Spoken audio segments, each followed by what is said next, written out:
आप देख रहे हैं हमारा रेलवे जानकारी यूट्यूब चैनल में आपका स्वागत है। आप देख रहे हैं गोरखपुर से आने वाली पीलीभीत जाने वाली 1509 पूरनपुर रेलवे स्टेशन के प्लेटफार्म संख्या 1 पर आई है। आज पहली बार इससे हम सफ़र करेंगे पीलीभीत तक का और भी जानकारी बताएंगे। चैनल को सब्सक्राइब नहीं किया है तो सब्सक्राइब भी कर लीजिए, बेल आइकन भी दबा लीजिए। आने वाली वीडियो आपके पास सबसे पहले आती रहेगी। तो अब गोरखपुर जाने वालों को लगेगा झटका। 18 दिन तक पीलीभीत से गोरखपुर जाने वाली 1509 और 10 नंबर की ट्रेन 18 दिन तक पीलीभीत से गोमती नगर तक ही चलाई जाएगी। सुनने में आ रहा है कि अब 18 दिन तक चलेगी। 12 अप्रैल से लेकर 27 अप्रैल तक ये गोमती नगर तक जाएगी और गोमती नगर से ही वापस पीलीभीत आएगी। गोरखपुर जाने के लिए बंद रहेगी 18 दिन तक। इससे गोरखपुर जाने के लोगों को बहुत ही दिक्कतों का सामना करना पड़ेगा, परेशानियां झेलना होंगी। अब आने वाली 12 अप्रैल से ये 18 दिन तक सीधी गोरखपुर तक बंद रहेगी। गोमती नगर से गोरखपुर तक बंद रहेगी 18 दिन तक। सीधी गोमती नगर से पीलीभीत ही वापस आएगी। तो अब चल दी है हमारी ये ट्रेन। पूरनपुर से पीलीभीत के लिए सफ़र करने जा रहे हैं हम, तो हमारी लास्ट तक वीडियो को देखते रहना। तो अब ये ट्रेन हमारी 12 अप्रैल से ही लागू हो रही है। गोरखपुर के डिप्टी CMO और CHG के ज़रिए से पत्र में लिख भेजा गया है कि अब इसके चलते गोरखपुर कैंट से कुसुमाही और कुसुमाही से गोरखपुर कैंट के बीच में 14 किलोमीटर तीसरी लाइन का सर्वे होने जा रहा है, जिससे 12 तारीख से लेकर 27 अप्रैल तक बंद रहेगी। और ये केवल काम बहुत तेज़ी से हो रहा है। और जो हम आपको बता रहे हैं कि जो गोरखपुर कैंट से लेकर कुसुमाही और कुसुमाही से गोरखपुर कैंट के बीच में 14 किलोमीटर पड़ने वाली तीसरी रेल लाइन पर इंटरलॉकिंग और नॉन इंटरलॉकिंग का कार्य होने जा रहा है, जो 12 तारीख से लेकर 27 अप्रैल तक चलेगा, जिसके कारण गोरखपुर जाने वाली सारी ट्रेनें निरस्त रहेंगी। किसी के मार्ग का परिवर्तन किया गया है और कई ट्रेनें निरस्त रहेंगी। तो हमारी पीलीभीत गोरखपुर चलने वाली ट्रेन 18 दिन तक सीधे गोमती नगर तक चलेगी और गोमती नगर से ही सीधी वापस पीलीभीत तक आएगी। तो इससे लखनऊ ही जा सकते हैं, बाकी गोरखपुर जाने के लिए रास्ता बंद हो चुका है। अब 27 अप्रैल के बाद ही चलेगी। अभी तो 12 तारीख अप्रैल तक चलती रहेगी ये गोरखपुर तक। 12 अप्रैल के बाद ही इसका 18 दिन तक बंद हो जाएगा चलना गोरखपुर तक। तो आप देख रहे हैं पूरनपुर से चल पड़ी है हमारी। आ गया है ये सीधा शाहगढ़ रेलवे स्टेशन। सामने आप देख रहे हैं बाढ़ के कारण जो बह गया था पुल, वही आपके सामने मिट्टी डाली हुई अब डाली गई है। ये जो रास्ता वही है शाहगढ़ के लिए जाने वाले, जो सीधी कलीनगर के रास्ते जाते हैं लोग। तो हमने पहले भी वीडियो में बताया था कि इसको तोहफ़ा मिला है मैलानी रूट पर चलने वाली ट्रेनों को स्पीड बढ़ाने की, मगर आज हम एक्सप्रेस में चलकर देख रहे हैं इसकी स्पीड ही लगभग बहुत ही कम चल रही है। आप सामने देख सकते हैं शाहगढ़ रेलवे स्टेशन पर मालगाड़ी खड़ी है बराबर में। इसके लिए प्लेटफार्म 1 से निकाला जा रहा है इसे हल्के हल्के।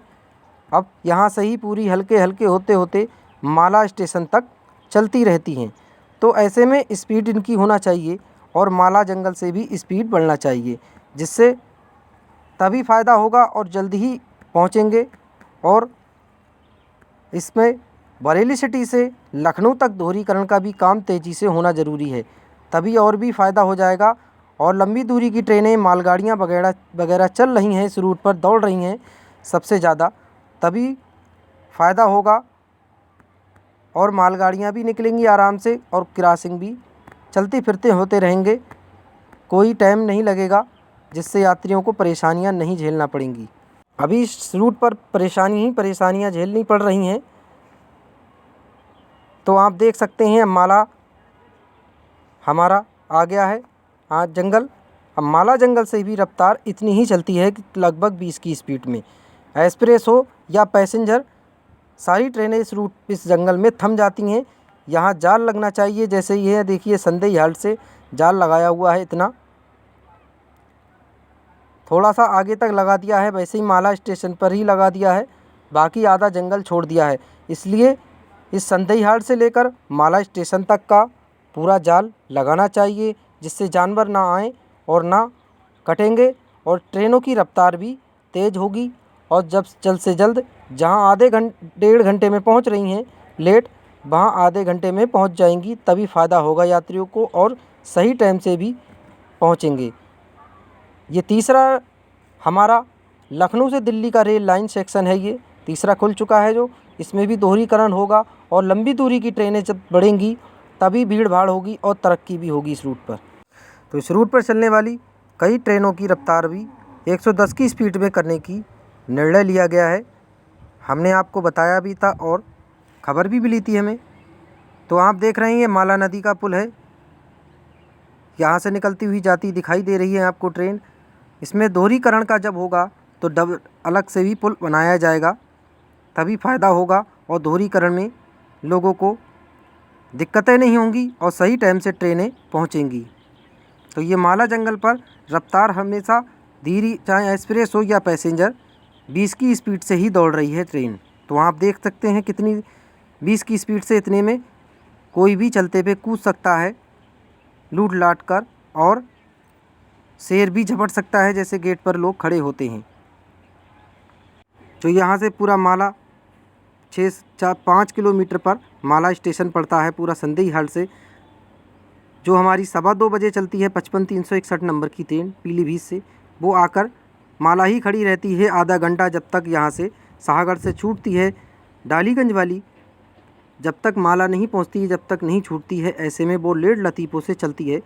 ट्रेन का टाइम भी डालीगंज वाली का टाइम लगभग 3 बजे होना चाहिए था, जो शाहगढ़ क्रॉस लेती आराम से और सही टाइम से पहुँचती। तो माला हमारा स्टेशन आ चुका है।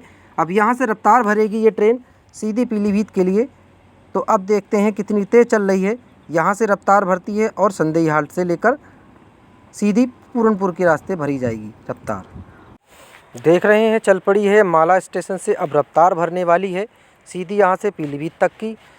तो अब ये भी बात हमारी सुन लीजिए, एक नज़र डालते हैं इस बात पर कि तो होली का त्यौहार भी करीब आ चुका है, मगर अभी तक कोई इस रूट पर होली त्यौहार के अवसर पर नई ट्रेन चलाने की कोई अभी घोषणा नहीं हुई है, ना नोटिफिकेशन आया है। ऐसे ही त्यौहार निकल रहे हैं, मगर इस रूट पर कोई भी लंबी दूरी की ट्रेन चलाने की कोई बात नहीं चल पाई है, ना रेलवे तरफ से कोई खबर मिली है। अगर होली के त्यौहार पर चल जाए एक ट्रेन तो फ़ायदा हो जाएगा, लोगों को दिल्ली तक जाने में आसान होगा और दिल्ली से भी कई लोग आने जाने में दिक्कतें नहीं होंगी, क्योंकि इस रूट पर अभी तक कोई सीधी ट्रेन दिल्ली की और ना बरेली की ट्रेन की चलने की खबर आई है। पर इस रूट पर यही 4 पैसेंजर चलती रहेंगी, या एक एक्सप्रेस है हो गई है हमारी ये गोरखपुर वाली, मगर अभी तक लंबी दूरी की ट्रेन चलाने की कोई प्रक्रिया नहीं बन रही है। तो ऐसे में इस रूट पर एक दिल्ली की ट्रेन और सीधी बरेली पैसेंजर भी चलाना चाहिए। इस रूट पर कई त्यौहार निकल गए हैं, पूरनपुर, मैलानी, लखीमपुर जैसे लोगों को दिल्ली की ट्रेन नहीं मिल रही है, ना जाने में के लिए कोई खबर है चलाने के लिए कि जो कौन सी चलेगी कौन सी नहीं। लोगों को दिलासा दिलाने के लिए कई बार कहना पड़ता है, मगर अभी तक रेलवे की तरफ से कोई दिल्ली की ट्रेन चलाने की बात नहीं आई है सामने। ऐसे में इस रूट पर दिल्ली की ट्रेन जल्द से जल्द चलाना चाहिए। होली के त्यौहार के अवसर पर सीधी दिल्ली, जो हमारी गोरखपुर से आनंद विहार के बीच दौड़ रही हैं, सीतापुर होते हुए शाहजहाँपुर के रास्ते चंदौसी इंटरसिटी जैसी चल रही हैं कई सारी सीतापुर के रास्ते, उन्हें लखीमपुर के रास्ते होकर मैलानी होते हुए पीलीभीत के रास्ते चलाना चाहिए, तभी फ़ायदा होगा। तो आप देख रहे हैं टनकपुर की रेल दिशा और सामने शाहजहाँपुर की रेल दिशा थी। तो पीलीभीत जंक्शन हमारा आ गया है।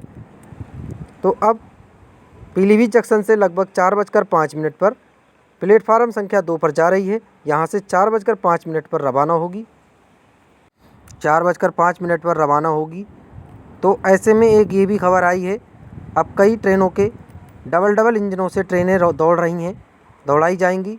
एक आगे भी और एक पीछे भी, जिससे लेड लतीफ़ों से नहीं चल सकती हैं, चलेंगी।